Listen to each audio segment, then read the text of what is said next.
Life is so small and so short. As humans, we're such a small part of the universe. The things we do, our actions, the things we say, the time that we spend in our days, they don't matter because eventually it'll all be nothing.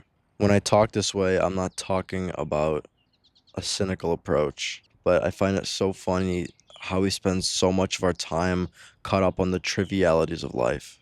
And for better or for worse, it's easy to forget how short this life that we live is.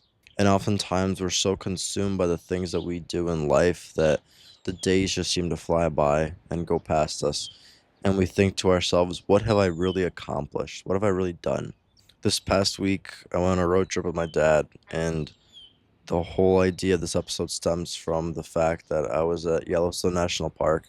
I'll put up a picture, and the stars there are unbelievable, right? I mean, there are thousands and thousands and thousands of stars that you can see with your eye, and it makes you, or I guess it made me realize how small and meaningless my life is. And it's not, again, in a negative way, it's just a whole idea that why am I so caught up in the small things in life? Why do I care about what this person said about something I did? Why do I care about the barista over burning my toast? It doesn't matter. All these small things, first of all, they come with life, they're a part of it. And something I was telling my friend is this idea that life is just a big system.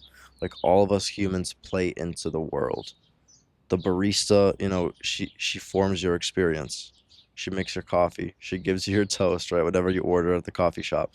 But the whole idea is that together we work. We work together. You know what I mean? You go somewhere, and if it wasn't for other humans, your experience would pretty much be non-existent. I know that now that AI is coming out, there's a lot of different things to be said about that. But, you know, you work with other people. You go to places, they have other people.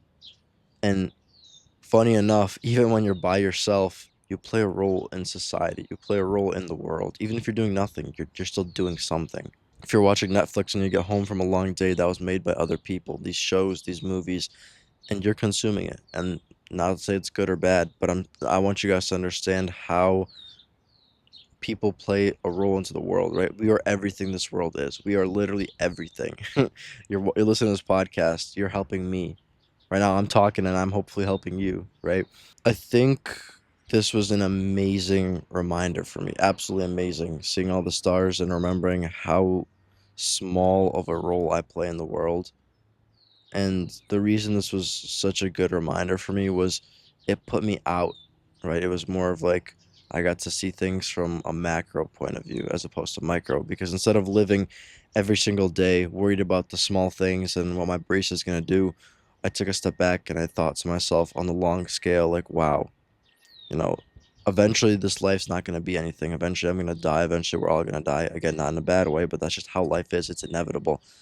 So why not put my best foot forward and at least try doing the things I love? And the same thing for you guys. It's like I'm I'm very empathetic and I understand how everybody has their own situation, but I really made this podcast to help people maybe even in the worst spots of their life help themselves, at least try something, at least improve their mindsets, right?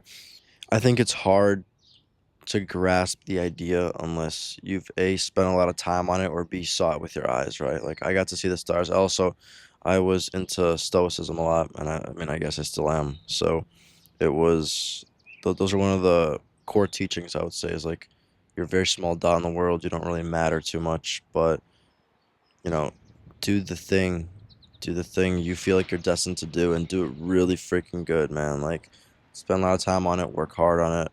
But when I said we get caught up on the trivialities of life, like there are so many small inconveniences and small insignificant things in our life that we make so much bigger.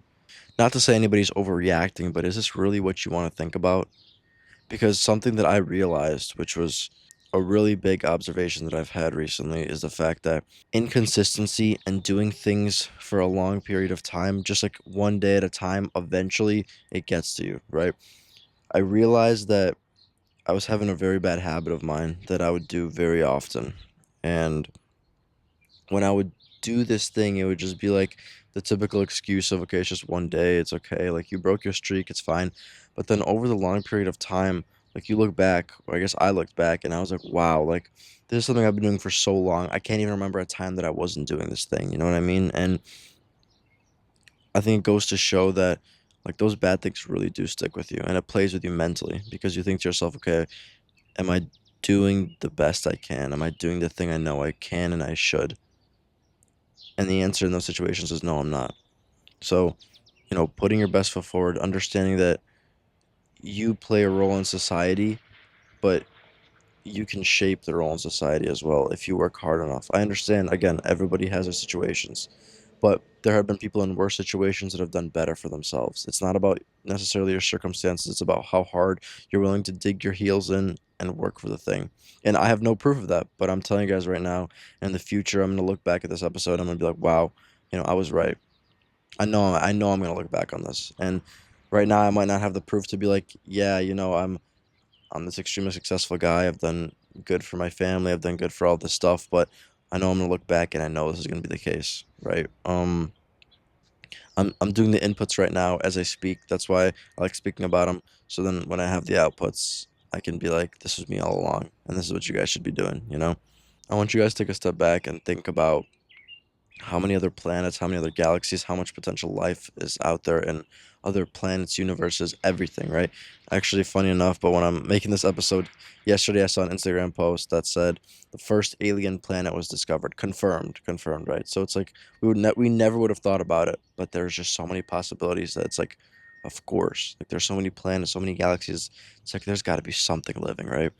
And the only reason I bring this up is for you guys to get a little bit of an example that maybe your life isn't so meaningful. And I'm not taught, listen, if you can have a meaningful life in a way that, listen, you're so passionate about painting and you paint every day and you're fulfilled. That's amazing. I'm so happy for you. And I wish more people were like you. So congratulations. If you found your thing, amazing. When I say meaningful, I'm saying, it's just life is short. And eventually, after 80 years, you're fulfilled. But what did you really do for the world? What did you do for life? Probably not so much. It's not like you're some royal king. If you're if you're a royal king listening to this, please let me know. I'd love to have you on the podcast. But it's not like you're some extreme royalty that's going to be remembered for generations and generations, right? You're just a small little dot in this huge, huge, huge painting, in this huge picture. And your life might mean things to you, right? You have the system where your life means things to you, your family's life means things to you, and your life means things to your family. But you don't mean anything to the person that's living across the world. You don't mean anything to your neighbor 6 doors down because guess what? He's so consumed by his own life. But the point of this episode is I want to urge you guys to understand how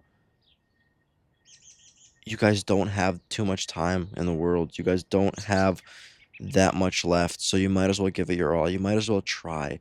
You know, you want to be the person that tries things and not the one who is seen to do things, not the person who tells people what they're going to do. Just try something you're passionate about. And it's so frustrating to me because I don't blame you guys for not trying because the world puts you down. Like you do something that you're so passionate about and the world like gets mad at you for it and they put you down for it, but it's like, dude, I'm just trying to do the thing I love. Like I have a piece in society as well, right? I have a small part, so why can't I just show my part? But there's so many like inner complexities of the people and in the world that make it so much harder to do that. And I think that's where people get so caught up in the micro of life. It's like, oh my God, what is this person thinking? Why is this person doing this? When I uploaded my last podcast episode, I only got 2 good comments, but 3 bad comments. All these small intertwined things of how complex humans are and how we communicate with each other and how we do things and how we react to how we do things. All of this stuff gets us so caught up. Even I was getting caught up talking about it. But take a step back, guys. Take a deep breath and understand that your life is your life. And something that I think about very often is how would I feel if I let somebody else dictate my life? I'm not talking about a boss. I'm not talking about teachers. I'm talking about if I knew that Jerry over there didn't approve of the thing I was doing, would I really want to stop doing the thing that I love and not have my approval but have everybody else's approval? Or would I rather have my own but not anybody else's, right? Think about that. You want to have your approval no matter what. It has been proven to me time and time and time and time and time again that having my approval for my podcast, having my approval for things that I do has been better than having anybody else's approval. I don't mean this from a selfish point of view. I mean that I'm confident in myself and I know that I'm working towards the things that I want, and people don't know anything about me. You guys might be listening to this podcast, but the reality is you guys don't know anything about me and I don't know anything about you. And this isn't in a bad way. This is just saying that there's so many small things I do that nobody will ever know about. Good, bad, okay. It's like they won't know about it, but I will. So the thing is, I want to have confidence. I want to have the backing in myself and believe in myself as opposed to others believing in me, because that's the only thing I'll ever have. If I never have my own approval, I'll never get the things I want. That's why on this podcast I've talked a lot about, people make mistakes, people do things that aren't themselves. It's like it's all part of life. It's all part of this beautiful, beautiful process.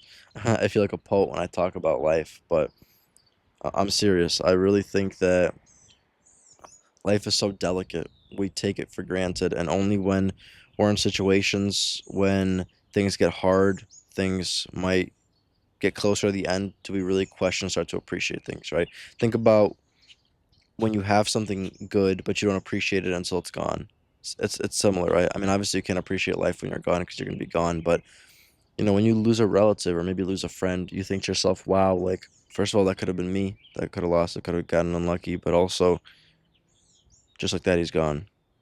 And something else that Stoicism, I guess I'll go on this topic a little bit, talks about is how, you know, one day your life, the next day you're kind of gone, you're just ashes, and people forget about you. And although for a week, 2 weeks, a month, 2 months, your closest people are going to be mourning you, but eventually you're kind of going to be put into the background because their lives are going to be more important than yours ending. If you have, a deceased family member, deceased friend, anybody think about the fact that today you didn't think about them, right?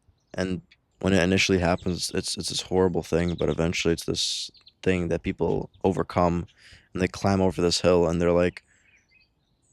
they get over their trauma, they get over their heartbreak of losing somebody they love, but then they stop thinking about them so much, and it's all about their life. It's like, oh, I have work, I've been so busy, I'm sorry I haven't been able to do this thing, haven't been able to think. The world and life is super complex, and there's, like we talked about, so many small things going on that are A, uncontrollable, but B, they play such a small part. And we oftentimes get so consumed in how important we think we are, and sometimes we get humbled, like I did when I went to Yellowstone. But guys, remember how small we are. Remember how little this life matters. Put your best foot forward today. Do the best thing you can. Do your best work. Be nice to people, because every single person is a piece of the puzzle. You never know how people can help you. And that's the beauty of the world. Guys, thank you so much for listening, and I'll see you next Tuesday. Peace.